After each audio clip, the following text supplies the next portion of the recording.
ओम अज्ञानतिमिरान्धस्य ज्ञानाञ्जनशलाकया चक्षुरुन्मिलितं येन तस्मै श्रीगुरवे नमः। श्रीचैतन्यमनोभीष्टं स्थापितं येन भूतले स्वयं रूप कदा मह्यं ददाति सोपदान्तिकं। वन्देऽहं श्रीगुरो श्रीयुतपदकमलं श्रीगुरून् वैष्णवांश्च श्रीरूपं साग्रजातं सहगण रघुनाथान्वितं तं सजीवं साद्वैतं सावधूतं परिजनसहितं कृष्णचैतन्यदेवं श्रीराधाकृष्णपादान् सहगण ललिता श्रीविशाखान्वितांश्च। हे कृष्ण करुणा सिन्धु दीनबन्धु जगत्पते गोपेश गोपिकान्त राधाकान्त नमोस्तुते। तप्त कांचन गौरांगी राधे वृंदावनेश्वरी वृषभानुसुते देवी प्रणमामि हरिप्रिये। वाञ्छाकल्पतरुभ्यश्च कृपा सिन्धुभ्येव च पतितानां पावनेभ्यो वैष्णवेभ्यो नमो नमः। नमो महावदान्याय कृष्णप्रेमप्रदायते कृष्णाय कृष्णचैतन्य नाम्ने गौरतुषे नमः। जय श्री कृष्ण चैतन्य प्रभु नित्यानंद श्री अद्वैत गदाधर श्रीवासादि गौर भक्त वृंद। हरे कृष्णा कृष्णा कृष्णा हरे हरे हरे राम राम राम हरे हरे। नमो ओम विष्णुपादाय कृष्ण प्रेष्ठाय भूतले श्रीमते भक्तिवेदांत स्वामिनिति नामिने। नमस्ते सरस्वती देवे गौरवाणी प्रचारिणे निर्विशेष शून्यवादी पाश्चात्य देशतारिणे। मुखं करोति वाचालं पंकं लंघयति गिरिं यत्कृपातमं वन्दे श्रीगुरुदीनतारिणे श्रीचैतन्येश्वरं परमानन्दमाधवम्। हरे कृष्णा। तो 1 जनवरी में आए हुए सभी भक्तों का हार्दिक स्वागत है और हार्दिक अभिनंदन है।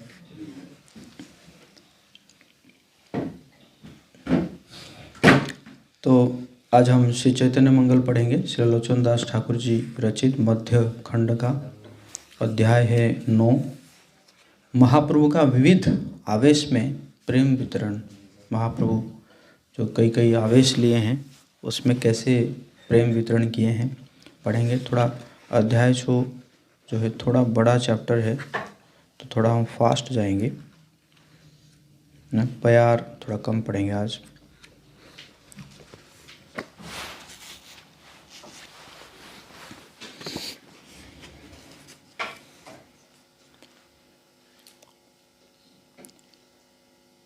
So, Hare Krishna. This is Indian technology.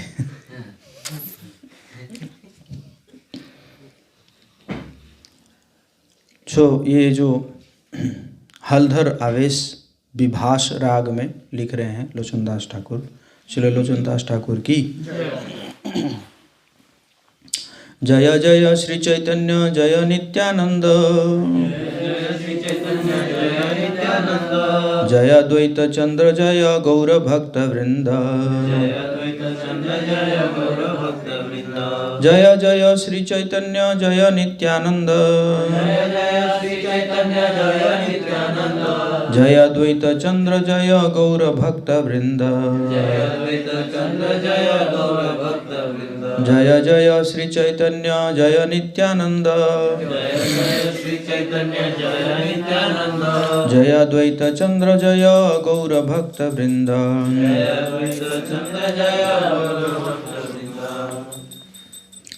तो प्रथम प्यार में हमेशा लोचनदास ठाकुर भगवान जी के बारे में कुछ कहते हैं, गौरांग महाप्रभु के गुणगान करते हैं।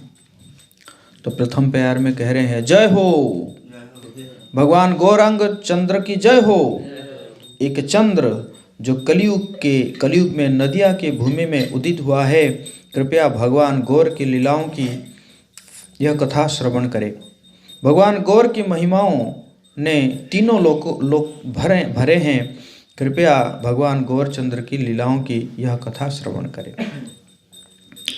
आरा कथा कही सुन बड़ अपरूप नदिया नगरे नीति नूतन कौतुक निज घरे बैसे प्रभु आनंदित मने चौदी के बेड़िया बसे सब निज जने आचंबित एक ध्वनि उठिल गगने मधुदेह बलि डाके मेघेर गर्जने।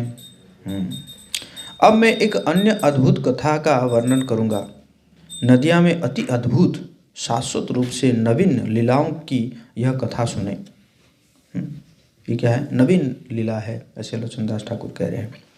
अपने पार्षदों से घिरे हुए भगवान गौर अपने निवास में प्रसन्न हृदय के साथ बैठे थे। अचानक ही वर्षाकालीन मेघ की गर्जना के समान आकाश से मुझे मधु दीजिए की ध्वनि आई। क्या आया? मुझे मधु दीजिए। उस समय भगवान गौर ने श्री बलराम का रूप प्रकट किया। उन्होंने नीले वस्त्र धारण किए थे और उनका रूप एक श्वेत पर्वत शिखर के समान था। किस रूप में आए गए? बलराम के रूप में आए गए। और बलराम जी को प्रिय क्या है? मधु, शहद जो है बहुत प्रिय है ना। उनके सुंदर चरण थे और नेत्र कमल पुष्पों के समान थे। उनके इस अद्भुत रूप का दर्शन कर सभी ने हृदय में प्रसन्नता का अनुभव किया। वे परम भगवान जो सभी को भगवत प्रेम का उपहार प्रदान करते हैं, अब भावोन्मत्त प्रेम का आस्वादन कर श्री बलराम के आवेश में नृत्य करने लगे। अपने व्यक्तिगत पार्षदों समेत भगवान गौर ने भगवान नाम का कीर्तन किया तथा श्री बलराम के आवेश में वे अद्वैत आचार्य और मुरारी गुप्त के निवास पर गए। वहां पहुंचकर भगवान गौर गदगद होकर गए, बोले, मुझे मधु दीजिए, मुझे मधु दीजिए। तत्पश्चात वे जोर जोर से हंसने लगे। वे एक छोटे बालक के समान हो गए थे। अपने दोनों हाथों को फैलाकर उन्होंने कहा, मुझे मधु दीजिए, मुझे मधु दीजिए।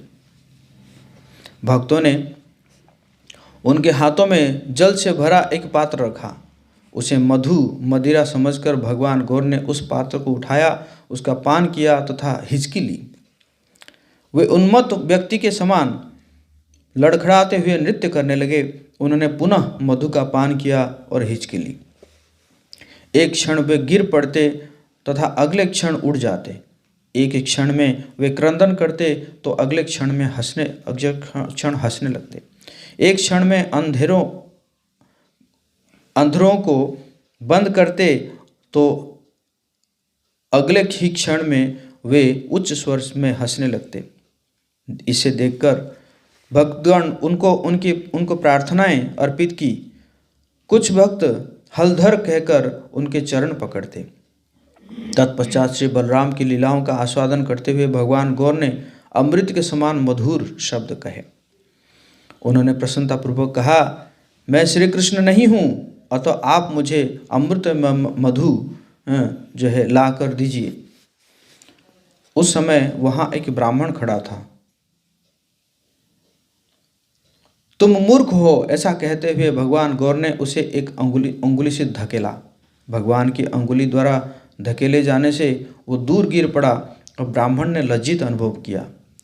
प्रातःकाल से लेकर सायंकाल तक बलराम के आवेश में भगवान गौर ने श्री बलराम की लीलाओं का आस्वादन किया।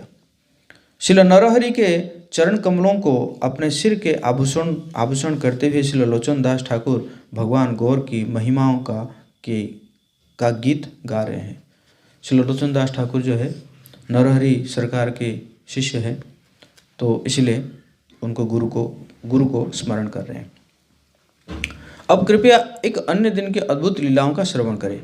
भगवान गौर ने बलदेव के भाव में निमग्न होकर नृत्य किया। भगवान गौर अचानक ही आर्तनाद करते हुए अंतर्नाद करते हुए भावोन्माद में मग्न हुए एवं बलराम का स्मरण करते ही उनकी आंखें रक्तवर्णित हो गए।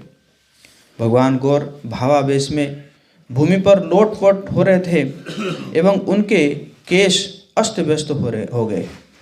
उनके कष्ट को देखकर भक्तगण उनके मुख पर जल का छिड़काव कर रहे थे। गदाधर पंडित को देखकर भगवान गौर ने पुनः बाह्य चेतना प्राप्त की और अति विनम्रतापूर्वक बोले, जिसे गदाधर समझ गए। भगवान गौर ने कहा, हे गदाधर, आप मेरे प्रिय मित्र हैं और आप मेरे लिए प्राणों के समान हैं। हे ब्राह्मण में रत्न, मैं सदैव आपके प्रेम में वशीभूत रहता हूँ। मैं आपका स्वामी हूँ तथा आप मेरे प्राण हैं। इस कारण ही कहा गया है कि गौरांग ही गदाधर की संपत्ति है। मेरे सभी भावों को आप जानते हो तथा आपका शरीर मेरी अंतरंगा शक्ति है। गदाधर कौन है? श्रीमती राधा रानी है ना, इसलिए कह रहे हैं।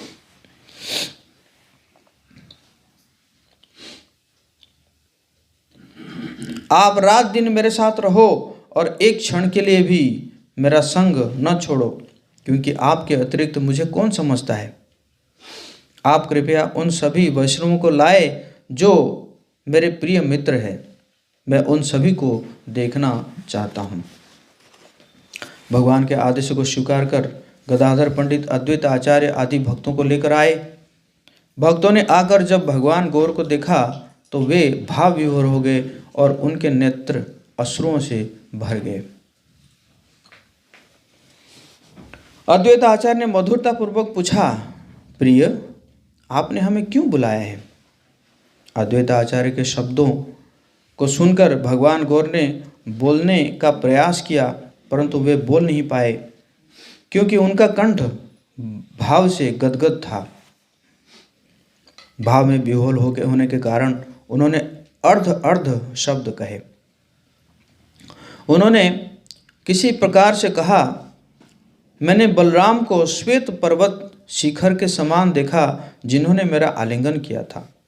वे सुवर्ण के समान शोभायमान एवं सूर्य की तरह चमक रहे थे तथा वे अति चमकीले आभूषणों से शोभित थे। तो बहुत समय में महाप्रभु जो भाव में आते हैं तो कई चीज़ बोल ही नहीं पाते हैं। इवन जगन्नाथ जी का नाम भी कई बार बोल नहीं पाते थे। जगत जगत जगत जगत जगत जगत जगत ऐसे करके रह जाते थे, है ना। रेमुणा मंदिर में ऐसे ही जब माधवेंद्रपुरी जो आखिर में बोलते थे, अयि दीन दयार्द्रनाथ है मथुरानाथ कदावलोक्य से हृदयम त्वदालोक कातरम दयित भ्राम्यति किम करोम्यहम। तो उसको भी बोल नहीं पाते थे। आई आई आई आई करके मूर्छित हो जाते थे। फिर कोई उठाता था, नित्यानंद को उठाते थे, फिर कहते आई दीना दीना दीना दीना दीना तो ये भाव है ना, हमारे अंदर भाव का अभाव है। वे सुवर्ण के समान शोभायमान एवं सूर्य की तरह चमक रहे थे तथा वे अति चमकीले आभूषणों से सुशोभित थे। इस प्रकार बारंबार कहते हुए भगवान गौर ने श्री बलराम को देखा, जिनका रूप एक श्वेत पर्वत शिखर के समान था। तत्पश्चात महाप्रभु भगवान विश्वंभर राय श्री बलराम के आवेश में प्रविष्ट हुए पुनः पुनः नृत्य एवं गान करने लगे। भगवान गौर के इस भावावेश को देखकर सभी भक्तगण आनंद से विह्वल हो गए और श्री बलराम के प्रेम में कंपित हुए। सभी दिशाएं आनंद से पूरित हो गई। 2 दिन व्यतीत हो गए, परंतु भगवान गौर का भावन्माद टूटा नहीं। 2 दिन मतलब 48 आवर्स।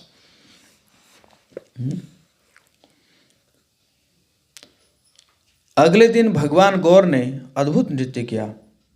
वे चारों ओर से महान भक्तों से घिरे हुए थे। भगवान गौर के पदधार से पृथ्वी कंपित हुई। उनके नेत्र उदित होते सूर्य के समान रक्त वर्णित थे एवं लड़खड़ाते हुए बोल रहे थे।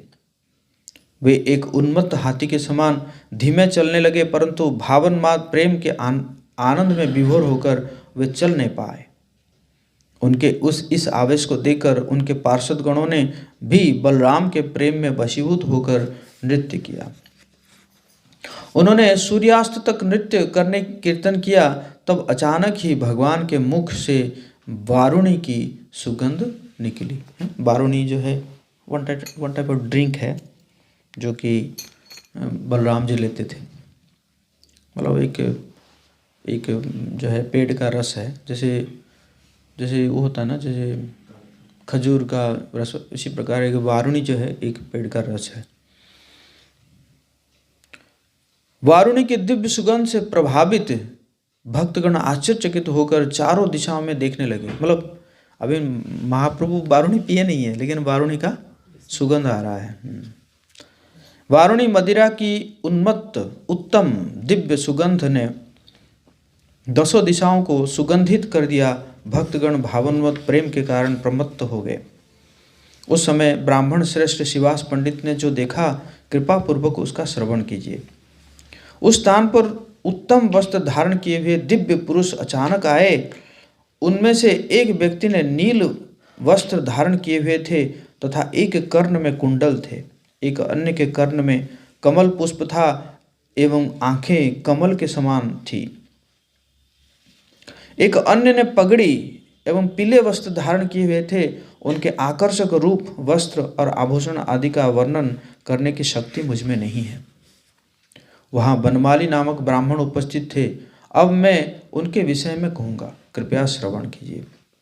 उन्होंने सुवर्ण से निर्मित एक रूप देखा जो आभूषणों से सुसज्जित एवं सुमेरु पर्वत के शिखर के समान उत्तम था।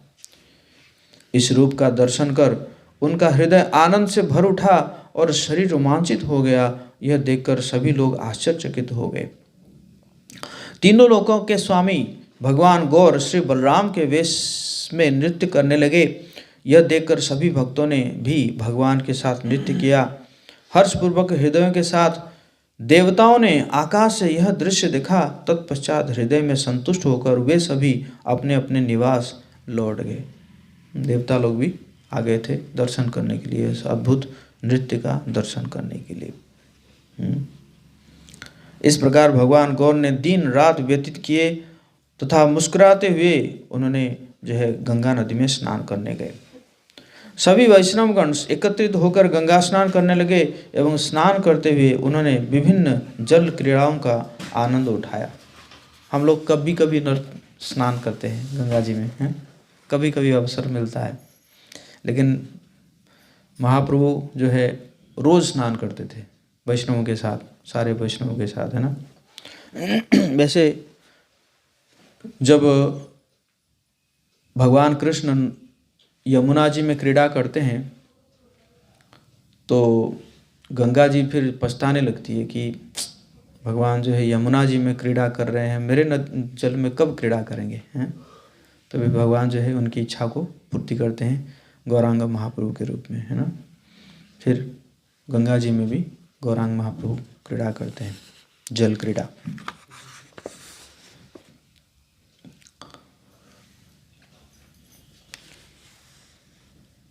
हास परिहास करते हुए भगवान गौर ने जल में अपने पार्षदों समेत अद्भुत अमृतमयी लीलाओं का आस्वादन किया। स्नान समाप्त होने पर भगवान शीघ्रतापूर्वक जल से बाहर आए। उन्हें प्रणाम करने के उपरांत सभी भक्तगण अपने अपने निवास लौट गए। तत्पश्चात भगवान गौर प्रसन्नतापूर्वक अपने निवास लौटे। सूर्योदय होने पर सभी भक्तगण उनके समक्ष उपस्थित हो गए। वहां उपस्थित भक्तों को भगवान गौर ने श्रवण करने के लिए कहा। भक्ति भाव से गदगद एक स्वर में अदर्भ शब्द कहते हुए वो बोले, भगवान वराह देव ने मेरा आलिंगन किया। तत्पश्चात श्री बलराम मेरे हृदय में प्रविष्ट हुए। मेरे नेत्रों का काला अंजन बांसुरी बजाने वाले कृष्ण है। इस प्रकार भगवान गौर ने अमृतमय शब्द कहे। कृपया आप सभी इसे सुने। कहिलो से महाप्रभु श्रीवासी देखिया, मोर बांसी देह चाहे श्री हस्तपतियाम। श्रीवास पंडित को देखकर भगवान गौर ने कहा, मुझे मेरी बांसुरी दे। यह कहते हुए उन्होंने अपना मनोहर हाथ बढ़ाया। तत्पश्चात अत्यंत बुद्धिमान श्रीवास ठाकुर ने कहा, हे महाप्रभु सुने, राजा भीष्मक की पुत्री ने मेरे घर में आपकी बांसुरी रखी है। आज रात्रि घर का द्वार बंद होने के पश्चात आपको अपनी बांसुरी पुनः प्राप्त होगी। मैं आपको यह बता रहा हूँ, है ना। मतलब महाप्रभु के भाव को जानते हुए उन्होंने कहा, श्रीवास ने कहा, क्षण प्रतिक्षण भगवान गौर ने आनंदमय एवं अद्भुत नदिया की लीलाओं का आस्वादन किया। जिस प्रकार कभी महाप्रभु कहते थे कहाँ है कृष्ण, कहाँ है कृष्ण, कहाँ है? तो एक बार गदाधर कहे वो तो आपके हृदय में है। तो क्या करने लगे, अपना छाती चीरने लगे। ना ना ना ना, आ रहे हैं, अभी अभी आ रहे हैं, कृष्ण आ रहे हैं, है ना। तो इसी प्रकार महाप्रभु के भाव के अनुसार भक्तगण जो है उसी प्रकार रेसिप्रोकेट करते थे। क्षण प्रतिक्षण भगवान गौर ने आनंदमय एवं अद्भुत नदिया की लीलाओं का आस्वादन किया। जो कोई भी भगवान कृष्ण का रसामृत समझता है वही हृदय में इन वर्णनों को समझेगा। नवद्वीप में भगवान गौर की प्रेममयी लीलाएं ही बड़ा धन है। जो कोई भी भगवान गौर के विषय में नहीं जानता, मैं उन्हें विनम्रता पूर्वक कहता हूँ कि भगवान गौर से विमुख ना हो। भगवान गौर की महिमाओं के श्रवण में अपना पूर्ण हृदय दे। हे मेरे भाई, मन लगाकर भगवान गौर के विषय में जाने, क्योंकि इस संसार में जानने के लिए अन्य क्या है। भगवान गौर के विषय में श्रवण कर आप शीघ्र ही तीनों लोकों के स्वामी भगवान कृष्ण को अपने हाथ में पकड़ेंगे। जय गौरांग महाप्रभु की। अगर महाप्रभु के लीलाओं को श्रवण करेंगे तो आसानी से भगवान जी को भी, कृष्ण को भी जय अपने हाथ में पकड़ पाएंगे, ऐसे लोचनदास ठाकुर कह रहे हैं। श्री लोचनदास ठाकुर बारंबार कहते हैं कि भगवान गौर का भजन किए बिना इस जगत से उद्धार नहीं है, उद्धार नहीं है, उद्धार नहीं होगा, है ना। ना भजले नाही नाही, नाही को निस्तार, ये लोचनदास यहाँ बोले बार बार। एक अन्य दिन आसन पर बैठकर भगवान गौर ने भक्तों से कहा, मेरे इस संकीर्तन यज्ञ की महिमा सभी शास्त्र वर्णित करते हैं। संकीर्तन यज्ञ ही सभी आध्यात्मिक कार्यों का सार है। कृपया यह जाने कि कलयुग के लिए यह सर्वोत्तम कार्य है ना। सभी शास्त्र वर्णन करते हैं, भागवतम में भी है ना, कलिशंतरण उपनिषद में है, ब्रह्म नारदीय पुराण में है। यह सत्य पंचम वेद महाभारत पुराण में प्रकाशित है। 4 वेद तो है और महाभारत पुराण इसको क्या कहा जाता है, पंचम वेद कहा जाता है। शिवजी अपने 5 मुखों से भगवान कृष्ण के महिमाओं का निरंतर गान करते रहते हैं और स्वयं नारद मुनि भी अपनी वीणा का वादन करते हुए तथा श्रील सुखदेव गोस्वामी एवं सनक आदि मुनि भी इस संकीर्तन यज्ञ की महिमा का नृत्य करते हुए गान करते हैं। नारद मुनि बजाए वीणा राधिका रमण नामे। वृंदावन में श्री राधा कृष्ण इस प्रेम संकीर्तन में निमग्न होकर गोपियों के साथ नृत्य करते हैं। यह संकीर्तन यज्ञ गोलोक वृंदावन में नित्य रूप में है। उस प्रेम संकीर्तन की महिमा का शिवजी प्रेम से गान करते हैं। लेकिन गोलोक प्रेम धन हरिनाम संकीर्तन। महाप्रभु जो है गोलोक का प्रेम धन जो है हरिनाम संकीर्तन। हरे कृष्णा कृष्ण कृष्णा हरे हरे, हरे राम राम राम हरे। इसको महाप्रभु लेकर आए कहाँ से, गोलोक से। गोलोक से एक्सपोर्ट हुआ भौतिक जगत में, है कि नहीं।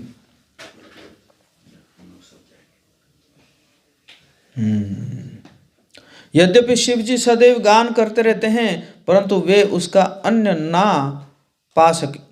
ना पा सके। उसी भगवत प्रेम को मैं कलयुग में प्रकाशित कर रहा हूँ। करें शिवजी हालांकि गान करते रहते हैं इसके बारे में, लेकिन वो अंत तक नहीं पा पाए कि कहाँ तक है ना, कि नहीं। लेकिन तो इसीलिए कह रहे हैं कि मैं जो है इसका कलयुग में प्रकाशित कर रहा हूँ। भगवान नाम का गान करने से व्यक्ति आध्यात्मिक बोध प्राप्त करता है, क्योंकि दिव्य संकीर्तन ध्वनि के माध्यम से भगवान कलयुग में अपनी कृपा को प्रकट करते हैं। हरि नाम की दिव्य ध्वनि संपूर्ण ब्रह्मांड को आनंदित करती है। सभी जीवों के कर्ण हवन कुंड है, जीवा यज्ञ की कछड़ी है और भगवान नाम की दिव्य ध्वनि यज्ञ का घी है। यज्ञ स्थल बता दिए है ना, क्या है?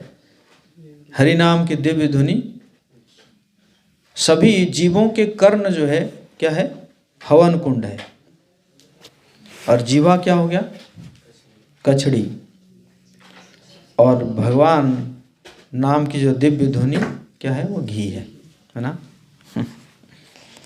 इसलिए भी भगवान भी भगवद गीता में क्या करें कि यज्ञानाम जपो यज्ञोस्मि, जितने भी यज्ञ हैं उसमें मैं क्या हूँ? जप यज्ञ हूँ, है कि नहीं?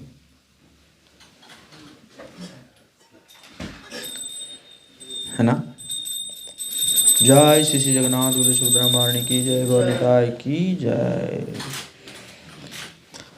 जब जीवारूपी कछड़ी घी को कर्ण के छिद्र में डालती है तब वो हृदय में प्रवेश करती है, जिससे हृदय में भाव रूपी अग्नि प्रज्वलित होती है।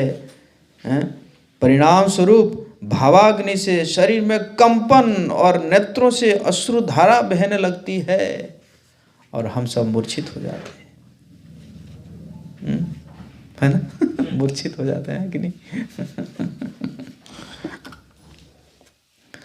इस प्रकार सभी जीव पाप मुक्त होकर नृत्य करते हैं। सलोक्य तथा आदि मुक्तियां उनका पीछा करती है। मुक्तियां जो है क्या करती है? पीछा करती है भक्तों की। हमें भी सेवा में लगा लो, है कि नहीं। परंतु जीव मुक्ति पर कटाक्ष भी नहीं करते हैं। जीव जो है मुक्ति को ऐसे तिरछे नजर से भी नहीं देखते हैं, है ना। उसकी अपेक्षा वे हर्षपूर्वक नृत्य करते हुए कृष्ण रसामृत का आस्वादन करते हैं। सभी वैष्णव आचार्य संकीर्तन यज्ञ को घेर कर बैठते हैं ताकि सभी सफलताएं प्राप्त हो। कृपया यह जाने कि संकीर्तन यज्ञ ही सभी यज्ञों में सर्वश्रेष्ठ है। इसी प्रकार भावन्मत आध्यात्मिक प्रेम हृदय में जन्म लेता है। श्री नित्यानंद प्रभु इस प्रेम के भंडार है। श्री नित्यानंद प्रभु की श्रील गदाधर पंडित इस प्रेम की शक्ति है। गदाधर पंडित की जो इसे नियंत्रित करती है। रत्न के समान भक्तगण इस तत्व को भली भांति जानते हैं। श्री अद्वैत आचार्य ने मुझे यहाँ लाकर अति दृढ़ भाव से संकीर्तन यज्ञ को स्थापित किया। श्री अद्वैत आचार्य की। तो महाप्रभु कह रहे हैं कि ये अद्वैत आचार्य जो है मुझे लेकर आए हैं। कैसे लेकर आए थे? शालिग्राम शिला, शालिग्राम शिला के ऊपर गंगा जल देकर, तुलसी देकर अद्वैताचार्य प्रार्थना करते थे, भगवान आप आ जाइए। शिवास ठाकुर, नरहरि सरकार और अन्य भक्तों ने भी संकीर्तन यज्ञ को स्थापित करने में सहायता की। कलयुग में संकीर्तन यज्ञ को घर घर में प्रदान कीजिए। इस प्रकार सभी पतित व्यक्तियों का उद्धार हो जाएगा। करिए, महाप्रभु कह रहे हैं घर घर में जाइए, घर घर में। भगवान गौर के इन वचनों को सुनकर भक्तगण क्रंदन करते हुए श्री चरणों में गिर पड़े। पूर्व पुरुषोत्तम भगवान गौर ने सभी भक्तों का आलिंगन किया। इन लीलाओं का श्रवण कर आनंद से पूर्ण श्री लोचन दास ठाकुर गीत गा रहे हैं। कृपया गौर हरि की महिमा का गान करने वाले एक अन्य अद्भुत गीत का श्रवण कीजिए। वो गीत जो सामान्य लोगों तथा देवताओं की समझ से परे है। भगवान गौर जो समस्त गुणों से रत्न है, जो भाव विभोर प्रेम से परिपूर्ण है और जो साक्षात कृपा है, स्वयं भक्ति योग की महिमा का प्रचार करते हैं। अन्य कथा का त्याग करके कृपया हृदय से श्रवण कीजिए, क्योंकि अब मैं अन्य एक कथा कहूँगा। अपने पार्षदों के साथ परम पुरुषोत्तम भगवान विश्वम्भर श्री चंद्रशेखर आचार्य के घर पहुँचे। भगवान गौर ने उच्च स्वर में भाव विभोर होकर गोपियों का गुणगान किया। उनके रक्तिम नेत्रों से अश्रुपात होने लगा और उन्होंने अति आनंदित रसों को प्रकट किया। किनका गुणगान कर रहे हैं? गोपियों का। परम पुरुषोत्तम भगवान जो गोपियों के स्वामी है और जिनके चरण कमलों की सेवा करने के लिए देवी लक्ष्मी सदैव उत्सुक रहती है, भक्ति भाव से परिपूर्ण हो गए। भक्तिमय सेवा का वर्णन मात्र करने से भगवान गौर भाव विभोर हो गए। गोपियों की विशिष्टताओं को प्रकट करते हुए आनंद से अभिभूत होकर परम पुरुषोत्तम भगवान गौर ने श्री चंद्रशेखर के घर में गोपी का वेश धारण कर नृत्य किया। फिर श्रीवास ने नारद मुनि की विशिष्टताओं को प्रकट किया। भगवान गौर के चरणों में गिरकर श्रीवास ने विनम्रतापूर्वक कहा, कृपया मुझे अपना सेवक मानिए। ऐसे शब्द कहकर महान संत नारद ने गदाधर पंडित से कहा, जो मैं कह रहा हूँ उसका श्रवण कीजिए, कृपया ध्यान दीजिए। इससे पूर्व आप कौन थे? आप एक गोपी थे। आप इस जगत में एक अत्यंत उन्नत दुर्लभ व्यक्ति है। मैं आपका वर्णन करता हूँ, कृपया ध्यानपूर्वक सुने। कृपया सभी इस वर्णन का ध्यानपूर्वक श्रवण कीजिए। जन्म जन्मांतर से आपका जन्म गोकुल में हुआ है। अपने पति के प्रति अपनी विश्वसनीयता के संकल्पों को त्याग करते हुए आप सदा भगवान कृष्ण की सेवा करते हैं। इस प्रकार आप सदैव वृंदावन में निवास करते हैं। बोले वृंदावन धाम की। आप भगवान कृष्ण की अति महत्वपूर्ण शक्ति है। आप कृष्ण की शक्ति राधा है। मेरे पास ऐसा ज्ञान और शब्द नहीं है कि मैं आपसे इसका वर्णन कर सकूं। आप सुंदर गोपियों की शिरोमणि है। आप कृष्ण से गहन प्रेम करती है। मैं आपके बारे में क्या वर्णन करूं? भगवान कृष्ण के प्रति आपका क्या महान भाव है, इससे कोई ही नहीं समझ सकता। यह भक्ति तीनों लोकों का महानतम रहस्य है। ब्रह्मा, शिव, लक्ष्मी, अनंत, प्रहलाद, नारद, सनत कुमार तथा समस्त देवतागण भगवान कृष्ण के प्रति आपके भाव का एक अंश मात्र भी नहीं समझ सकते। श्रीमद् राधा रानी के बारे में कहा जा रहा है, परम पुरुषोत्तम भगवान जो जगत के समस्त गुणों और ऐश्वर्य के स्वामी है, आपके प्रेम को स्वयं अनुभव करना चाहते हैं। वे उस आनंद को अनुभव करना चाहते हैं कि जिसे आप अनुभव करती है। अतः अब उन्होंने आपकी गौर कांति को स्वीकार किया है।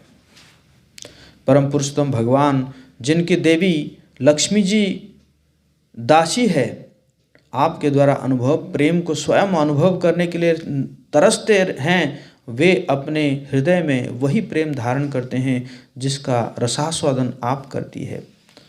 आप भगवान कृष्ण के हृदय की महिमा को जानती है और आप अपने प्रेम से बांध लेती है।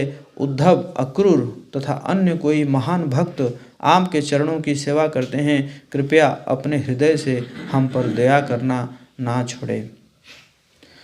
ब्राह्मण शिरोमणि श्रीवास ने इस प्रकार कहा। उनके यह शब्द सुनकर भक्त आनंदित हो गए। वैष्णवों ने एक दूसरे को गले लगाया और वे भगवान के गौर हरि के चरण कमलों की ओर निहारने लगे। प्रेम तथा आनंद से अभिभूत होकर उन्होंने नृत्य किया। उसी समय हरिदास भी वहां पे आ गए। हरिदास ठाकुर की जय। उनके हाथ में एक छड़ी थी। अरे वो भगवान के समक्ष आदर भाव से खड़े हो गए। फिर उन्होंने उत्साहपूर्वक भगवान की महिमा का गान किया। हरि गुण संकीर्तन कर भाई अनुक्षण, इहा बोली अटूट अट्टहासे।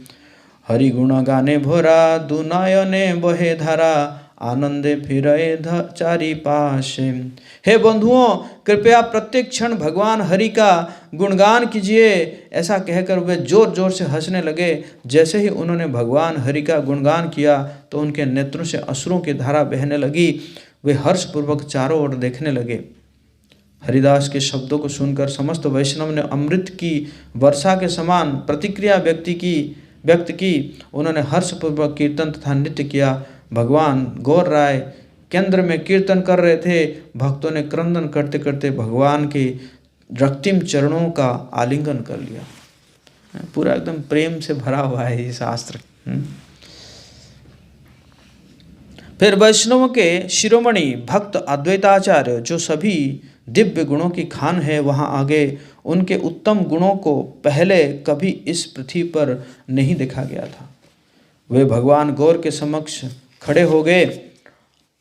वे अत्यंत शक्तिशाली थे और भगवान के विस्तृत विस्तार के रूप में प्रकट हुए थे। हरि हरि पुकारते हुए अद्वैत आचार्य प्रेम तथा आनंद पूर्वक नृत्य करने लगे। उनके रोम रोम खड़े हो गए। उनके दोनों नेत्रों से अश्रुपात होने लगा। उन्होंने सभी को अचंभित कर दिया। उन्होंने भगवान गौर के चरणों को प्रेम पूर्वक निहारा। उन्होंने गर्जना की और आध्यात्मिक प्रेम का एक सुंदर समा बंध गया। सभी लोग कीर्तन करने लगे। सभी वैष्णवों ने अपने हृदय को दिव्य आनंद से परिपूर्ण पाया। वे सभी हर्षोन्मत्त आध्यात्मिक प्रेम के सागर में गोते लगा रहे थे। वैष्णव से घिरे भगवान गौर हरि ने जन्म मृत्यु के संसार को आध्यात्मिक आनंद से पूरित कर दिया।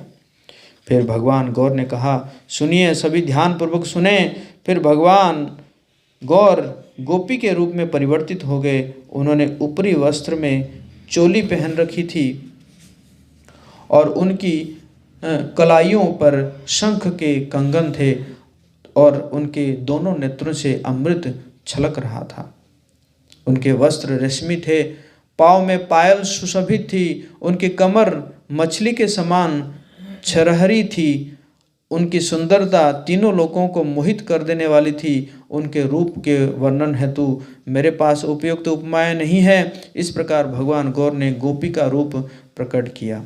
उनके अंगों की दीप्ति इस जगत की किसी भी वस्तु से अतुलनीय थी। उनको छूकर आती पवन मलय पर्वत से आती सुगंधित हवाओं के समान थी। वे निर्मल चमेली के पुष्पों की माला से सुशोभित थे। ऐसा प्रतीत होता था मानो दो स्वर्गिक नदियाँ भगवान गौर के अंगों से होकर प्रवाहित हो रहा हो। नृत्यकों के शिरोमणि भगवान गौर ने रसों के अमृत का आनंद लेते हुए वैष्णवों के मध्य नृत्य किया। फिर भगवान गौर ने देवी लक्ष्मी का ध्यान किया। हर्ष उन्मत्त होकर वो मंदिर के विग्रह कक्ष में प्रवेश कर गए। विग्रह कक्ष में भगवान गौर ने देवी लक्ष्मी का चतुर्भुज रूप प्रकट किया। ऐसा देखकर सभी आदरपूर्वक एक छड़ी की भांति शब्द खड़े हो गए। उस रूप में भगवान के सुंदर नेत्रों को घूंघट से ढक लिया। भगवान के दयालु चरण कमलों में गिरकर सभी ने प्रार्थना अर्पित की। आनंद से पूरित होकर किसी ने प्रार्थना की, कृपया मुझे शुद्ध प्रेम तथा भक्ति प्रदान कीजिए। सभी की प्रार्थना सुनकर भगवान ने देवी दुर्गा का ध्यान किया। एकाएक उन्होंने देवी दुर्गा का रूप प्रकट कर लिया। सभी प्रकार का रूप प्रकट कर रहे हैं महाप्रभु। सभी आश्चर्यचकित हो गए। बहुत से देवता अकस्मात आए और उन्होंने भी प्रार्थना का ज्ञान किया। एक सिंहासन पर विराजित होकर भक्तों तथा देवताओं की प्रार्थना से प्रसन्न होकर देवी दुर्गा मृदुलतापूर्वक मुस्कुराई और कहा, मैं आपका प्रेम और भक्ति देखने के लिए आई हूँ। मैं आपको कीर्तन तथा नृत्य करते हुए देखने आई हूँ। कृपया अपने हृदय के विचारों को व्यक्त करें। इन शब्दों को सुनकर सभी ने प्रार्थना की, कृपया हमें अपने भक्ति प्रदान कीजिए। सभी क्या मांग रहे हैं? भक्ति मांग रहे हैं, प्रेम मांग रहे हैं। कोई ये नहीं कह रहा है कि बिल्डिंग बना दीजिए, जमीन दे दीजिए। जब सभी ने वर मांगा तो देवी ने कहा, सुनो सुनो, सभी सुनो, मैं शक्तिशाली देवी दुर्गा हूँ। मैं सभी की इच्छाओं को पूरा करूँगी। ऐसा सुनकर सभी ने दंडवत प्रणाम अर्पित किया। फिर देवी दुर्गा मुस्कुराई और हरिदास का हाथ पकड़कर उन्हें अपनी गोद में बिठा लिया।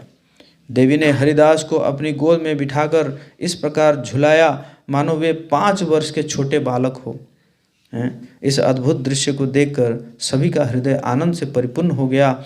यहाँ तक कि पशु पक्षी भी इस दृश्य को देखकर आनंदित हो गए। तभी किसी ने कहा, कृपया मुरारी पर एक कृपामय दृष्टि तो डाले, यह आपका भी सेवक है। ऐसा सुनकर भगवान ने अमृत से भी अधिक मधुर मुस्कुरान बिखराई। भगवान के नेत्रों से प्रेम तथा दया के अश्रु बहने लगे। उनका मुख चंद्र कृपा से लाल हो गया। आनंद से पूरित होकर सची माता ने भगवान के कृपालु चरणों की सेवा की। भगवान गौर ने देवी दुर्गा का रूप धारण कर सभी को अपनी संतान मानकर सबको अपने समीप ले आए।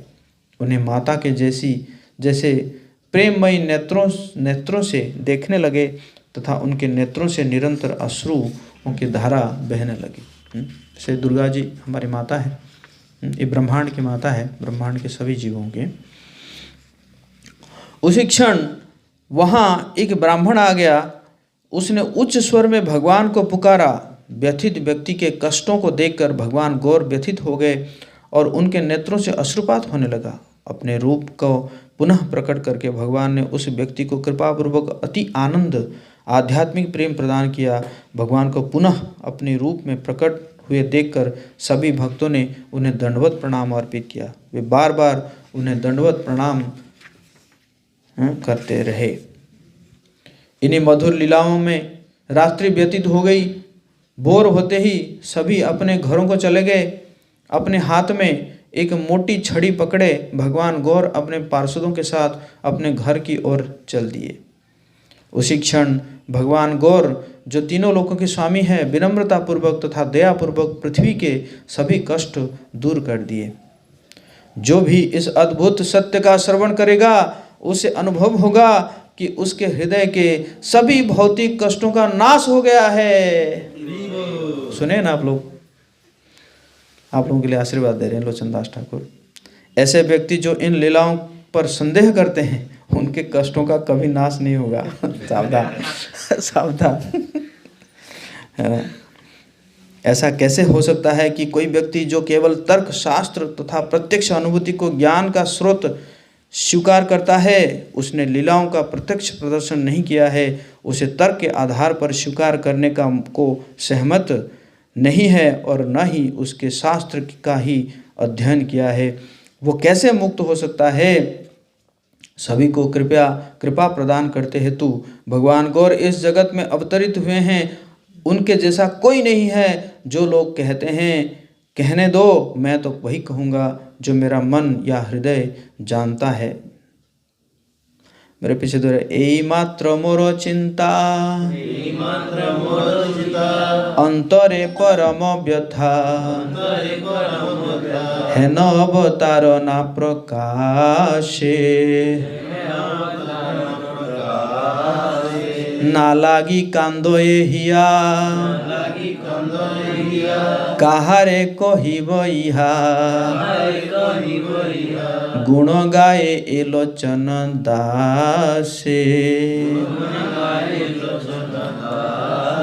इस प्रकार मैं चिंतित हूँ। यह चिंता मेरे हृदय की को पीड़ा देती है, मेरा हृदय क्रंदन करता है। मैं उसका वर्णन कैसे करूँ? इस प्रकार श्री लोचन दास भगवान गौर को महिमा मंडित करते हुए यह गीत गाते हैं। श्री लोचन दास ठाकुर की, श्री चैतन्य मंगल की, श्रीमान चैतन्य महाप्रभु की, आप सब गौर भक्तवृंद की। हरे कृष्णा कृष्णा कृष्णा हरे हरे, हरे राम राम राम हरे हरे। तो आप सभी भक्तों